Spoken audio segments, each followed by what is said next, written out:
অনেকে প্রমাণ করতে চান বিএনপি মানেই শুধু বিতর্ক। তবে এই দলেরই কিছু নেতা বাংলাদেশের সমস্ত বাকবদলে নেতৃত্ব দিয়েছেন। দেশের পরতে পরতে বিএনপির সেসব নেতার অবদান মিশে আছে। সাদেক হোসেন খোকা, এম সাইফুর রহমান ও মেজর হাফিজউদ্দিন আহমেদদের কথাই বলছে। বর্ষিয়ান এই নেতাদের নিয়ে তেমন আলোচনাই হয় না। বিএনপির এই গুণী নেতা ও তাদের অবস্থান সম্পর্কে জেনে নেওয়া যাক। প্রথমেই এম সাইফুর রহমান। তর্ক সাপেক্ষে তিনি ছিলেন দেশের ইতিহাসের সবচেয়ে সফলতম অর্থমন্ত্রী।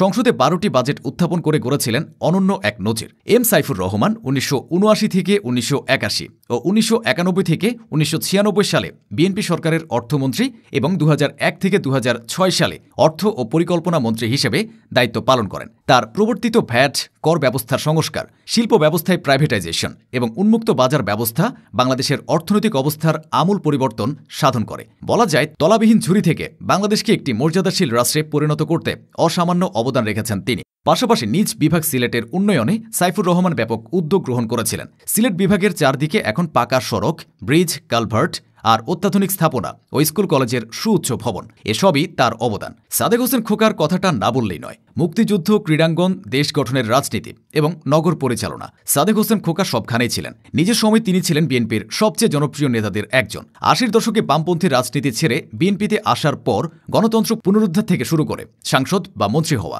খোকা সবকিছুতেই সফল হয়েছেন। ১৯৯০ সালে বাবরি মসজিদের ঘটনাকে কেন্দ্র করে পুরান ঢাকায় অস্থিতিশীল পরিবেশ সৃষ্টি হলে তা প্রতিরোধে গুরুত্বপূর্ণ ভূমিকা রাখেন তিনি। তবে তার সবচেয়ে বড় পরিচয় ছিল তিনি অবিভক্ত ঢাকা সিটির সবশেষ মেয়র। মেয়র হিসেবে খোকা নিজের সবটা উজাড় করে দিয়েছিলেন। নগরীর উন্নয়নের পাশাপাশি সবার ডাকে তিনি ছুটে যেতেন। সাবেক স্পিকার জমির উদ্দিন সরকারের নামটাও থাকবে এই তালিকায়। শুধু দেশের অভ্যন্তরেই নয়, বিএনপির এই নেতা বৈদেশিক সমস্যা নিরসনেও ভূমিকা রাখতেন। ১৯৮১ সাল পর্যন্ত তিনি জাতিসংঘের সাধারণ পরিষদে ৫ বার বাংলাদেশের প্রতিনিধিত্ব করেন।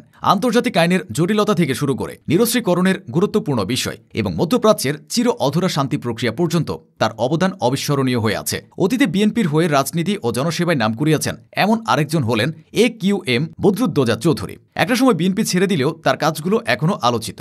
বদরুদ্দোজা চৌধুরী বিভিন্ন সময়ে স্বাস্থ্য ও পরিবার পরিকল্পনা, শিক্ষা, বিজ্ঞান ও প্রযুক্তি এবং সাংস্কৃতিক বিষয়ক মন্ত্রণালয়ের দায়িত্ব পালন করেছিলেন। একজন প্রখ্যাত চিকিৎসক হিসেবেও তার সুনাম রয়েছে। তিনি হেলথ অ্যান্ড ওয়েলফেয়ার ট্রাস্ট নামে একটি ট্রাস্ট প্রতিষ্ঠা করেছিলেন। ওই ট্রাস্টের মাধ্যমে দেশের প্রথম মহিলা মেডিকেল কলেজ, উত্তরা মহিলা মেডিকেল কলেজ প্রতিষ্ঠিত হয়। নিজের চেম্বারে তিনি নিয়মিত রোগী দেখতেন। সাংবাদিক শফিক রেহমান সে অর্থে বিএনপির কোনো নেতৃস্থানীয় ভূমিকায় নেই, তবে বিএনপিতে তার প্রভাব আছে। দেশের কল্যাণেও তার অবদান আছে, বিশেষ করে মিডিয়া অঙ্গনে। যায় যায় দিন পত্রিকা প্রকাশের মাধ্যমে তিনি এরশাদ বিরোধী আন্দোলনে অবদান রাখেন। এরপর ধীরে ধীরে বিএনপি ঘনিষ্ঠ হয়ে পড়েন। ২০০১ জাতীয় নির্বাচনী প্রচারণায় শফিক রেহমান বেগম জিয়ার ভাষণ লিখে দেন। তার সুলিখিত ভাষাগুলো সে সময় বেশ প্রশংসা পায়। বলা হয়নি মেজর হাফিজউদ্দিন আহমেদের কথা।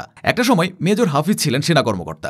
জেড ফোর্সের অধীনে মুক্তিযুদ্ধে অংশ নিয়ে পেয়েছিলেন বীর বিক্রম খেতাব। পরবর্তীতে বিএনপির রাজনীতিতে এসেও দুহাতে সুনাম কুড়িয়েছেন। নিজের দীর্ঘ রাজনৈতিক পথ চলায় তিনি কখনো পদ পদবীর মায়া করেননি। একাধিকবার সাংসদ হওয়া ছাড়াও দায়িত্ব পালন করেছেন বাণিজ্য, পাট ও পানি সম্পদ মন্ত্রণালয়ে। রাজনীতি ছাড়াও একজন ফুটবলার ও ফুটবল সংগঠক হিসেবে তিনি সফল হয়েছেন। ফিফা তাকে বিংশ শতাব্দীতে বাংলাদেশের সেরা ফুটবলারের সম্মানে ভূষিত করেছে।